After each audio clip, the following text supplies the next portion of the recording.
Dia ingin ini kita belikan, dia ingin itu kita turuti. Bukan seperti itu Bapak Ibu. Kita ajari kepada dia juga, kita ajari juga hal untuk bekal di dunia juga.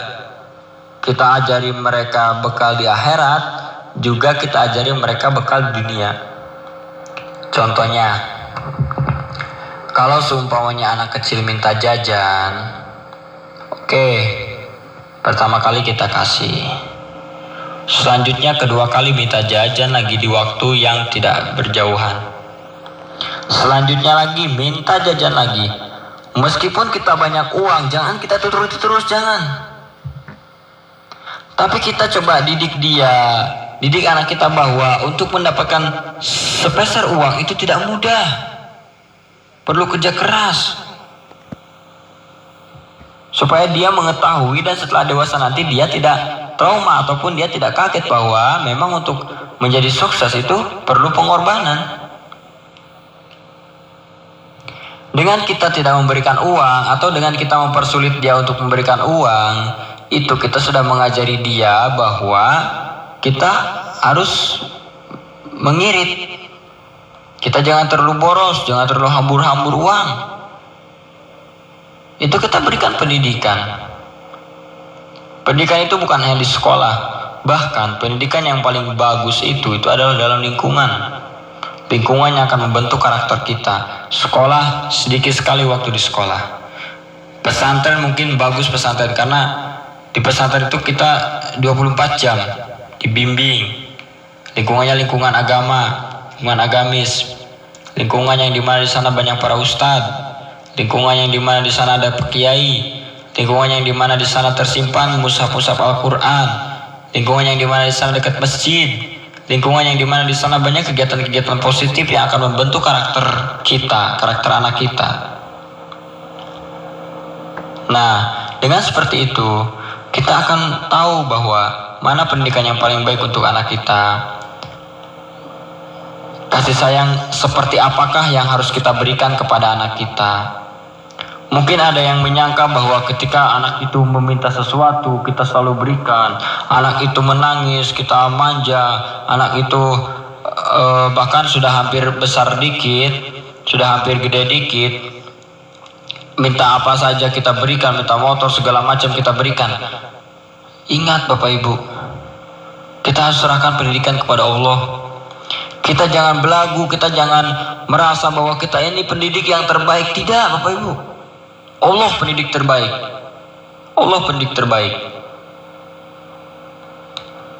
Mungkin menurut kita terbaik bahwa ketika anak sekolah SMP kita berikan motor, anak sekolah SMP kita belikan handphone, anak sekolah baru SMP kita belikan segala macam. Mungkin dalam pikiran kita terbaik karena kita sayang kepada dia, karena kita sayang kepada anak kita. Tetapi Bapak Ibu, apakah itu memang terbaik?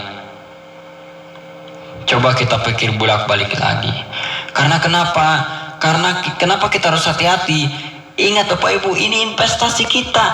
Kalau supaya kita sodako ya, kita berikanlah beberapa keramik atau kita berikan tanah atau kita berikan uang untuk membangun, itu selesai. Ilmu kita ajarkan ke orang atau kita bikin benda yang bermanfaat dan manfaatnya itu lama sehingga orang bisa meniru, atau kita mengajarkannya kepada orang sehingga orang bisa membuat, itu selesai. Tetapi investasi yang akhir, investasi yang satu ini, itu memerlukan akar yang kuat Bapak Ibu. Akar yang kuat. Kuatnya kenapa? Karena namanya manusia itu selalu berubah. Namanya manusia kena dampak lingkungan akan berubah. Namanya manusia dihasut oleh teman-temannya mungkin bisa berubah pikiran. Namanya manusia ketika kepepet ekonomi akan beda jalannya kalau supaya akarnya tidak kuat. Jadi janganlah tenang mati dulu. Janganlah merasa tenang ketika mati. Seandainya belum ada orang yang bisa kita percaya di dunia ini untuk mendidik anak kita. Karena kenapa? Memang kita serahkan pendidikan anak kita kepada Allah. Tetapi kita sebagai orang tua kita punya kewajiban karena ini titipan. Karena ini akan dipertanyakan juga oleh Allah, bayangkan orangnya masuk neraka, lalu anaknya protes kepada Allah, ya Allah, saya sudah setuju ibu saya, orang tua saya masuk surga. Kenapa kamu tidak setuju? Karena ketika dia beribadah, ketika dia sholat, ketika dia sembahyang menyembahmu, mereka tidak mengajakku, ya Allah.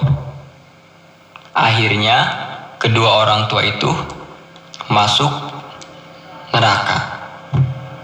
Betapa malangnya nasib kedua orang tua itu. Nah, berarti kita tidak rugi kan ketika kita harus investasi untuk pendidikan anak, ketika kita harus investasi supaya anak kita itu soleh. Banyak di antara orang tua mengharapkan bahwa anaknya itu supaya menjadi pekerja. Setelah sekolah, bekerja dapat uang. Setelah bekerja, sekolah dapat uang. Banyak yang seperti itu. Akan tetapi, coba berpikir kembali.